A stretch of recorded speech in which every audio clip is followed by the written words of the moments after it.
Miss Alice is playing the piano. She disobeyed me. Well, Holmes, I was inspired to... Oh, look here.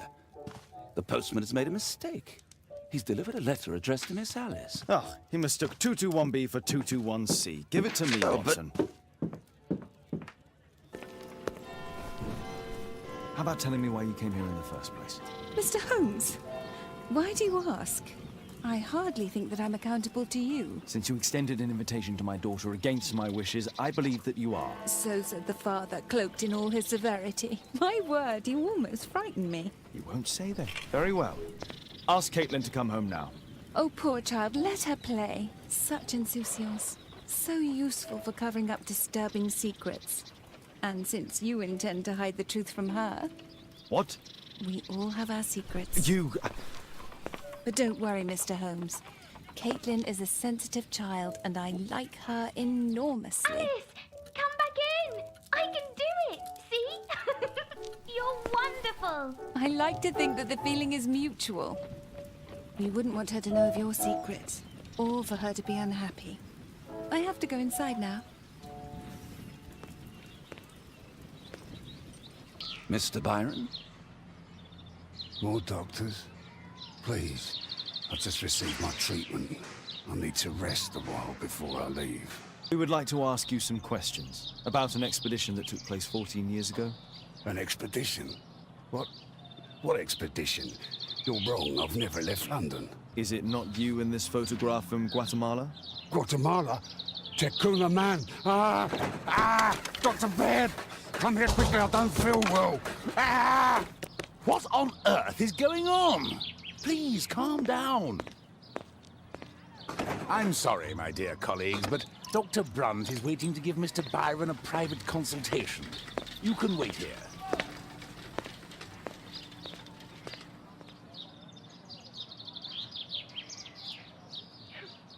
What should we do next, Holmes? Weren't you paying attention? We have to wait, but we'll take advantage of the situation. Oh, you're still here? Obviously. We're waiting for Mr. Byron. Is he not with you? No, the gentleman left directly after his consultation. Oh, he forgot to collect his belongings. Holmes, it seems that Albeit has escaped. Obviously. And he knows that we are aware of his true identity. Quickly. I know how to find him.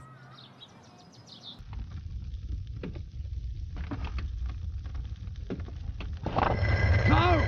Don't kill me! Calm down. It's over now. It's gone. You? Oh. But why are you here?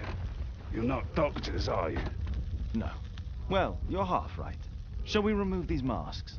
Your true name is Albeit, is it not? You were a member at Charles Yellingham's club. Yes, I was. Can you tell us what happened here? After your visit at the hospital, I quickly returned home. I was lying there on the sofa and felt an evil presence in the room. An evil presence? Never mind. It's probably the fever. Or perhaps a living statue? Yes. It was one of the double statues. I saw its shadow. I believed that it was searching for me, that it wanted to kill me. It was horrible. As in Zacharias' murder, the statue came to life when its intended victim appeared in front of it. I must examine your residence. It may hold some clues. Tell us about your expedition to Guatemala 14 years ago. It was in my former life. What really happened there? You were said to have died. I was ill with a terrible fever. I asked them to leave me there. I can't remember how. I only have flashes of memory. But by some miracle, I survived. I left an eye and one arm behind. It took me time. But at last, I managed to return to London. Why do you use a false name? That expedition signaled the end of my career. And my very life as I'd known it. I changed my name and my address. Now I'm weak and useless and alone. I'm a walking dead man. Not for long. Perhaps this was it. It was my curse to fade away little by little. Tecuna man's revenge. You are aware of Zacharias' murder, are you not? Yes, and quite aptly I read that he was killed with a spear. Aptly. Well, he practiced archaeology almost as though it were a sport, seeking adrenaline. Imagine his state of adrenaline when he died. him being the prey. And who would have been the hunter? Take a new man? Whoever, whatever. It'll soon be over for me at any rate. There's a locked door on the first floor. May I have the key for it? All right, but there's nothing interesting inside. There's a little bed in a small room. Well, it is for my son, Gulliver. After my official death, my wife and he left for Glasgow. Upon my return, I installed this room. So they know about you. My boy Gulliver visits occasionally. But I wonder what is the life of a crippled father that will lose me again. Mr. Albeit, what is this? How? It's impossible. How did you find it? Answer me. 17 years ago, I built a model of Tekenu Man's temple. We stored it inside the club's globe before leaving for the expedition. I've no idea if it's still there. While in Guatemala, I had dreams about a missing part. A pyramid.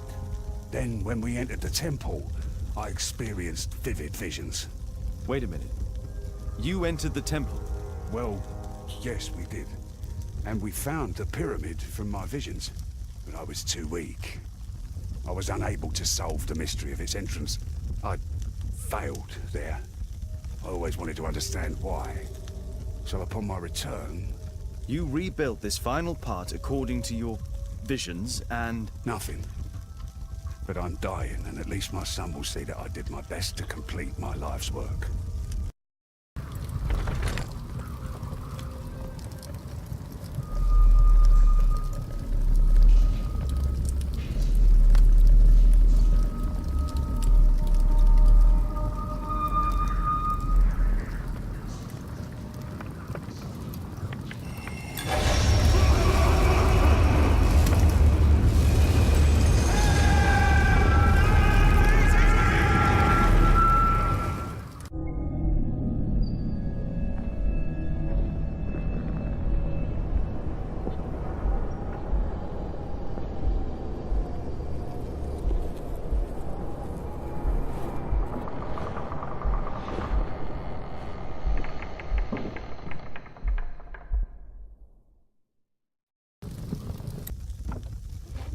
Mr. Albeit.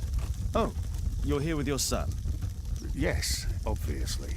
We have to talk with you, and it involves the police. I see. Gulliver, go across the road to Mrs. James. This is an adult conversation. Hold on just 1 second, please.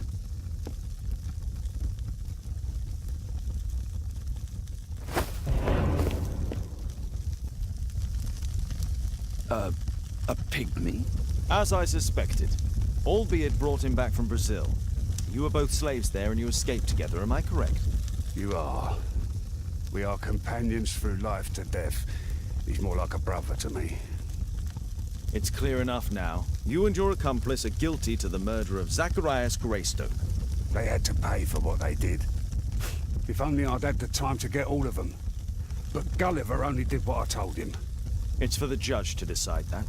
But given the nature of judges, I doubt that he will be lenient towards a pygmy who kills an Englishman.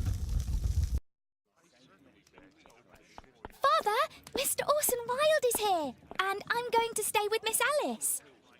What? Did you forget? Orson Wilde, you know, the star of American theatre.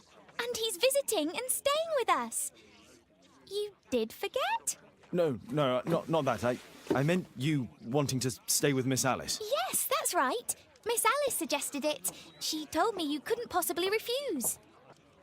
If it's really what you want. It's the perfect solution, Mr. Holmes. Don't you agree? Guess what, Mrs. Hudson? Mr. Wilde is here to study my father's character for his next play. And he won't be disappointed, will he? Father is so pig-headed. I can't believe it. The great Sherlock Holmes standing in front of me. I'm sure that our two brains will. Brains. Mr. Wilde, your room. Charming. This is such a fascinating city. We need to talk. I'd rather not. You're going to be angry again.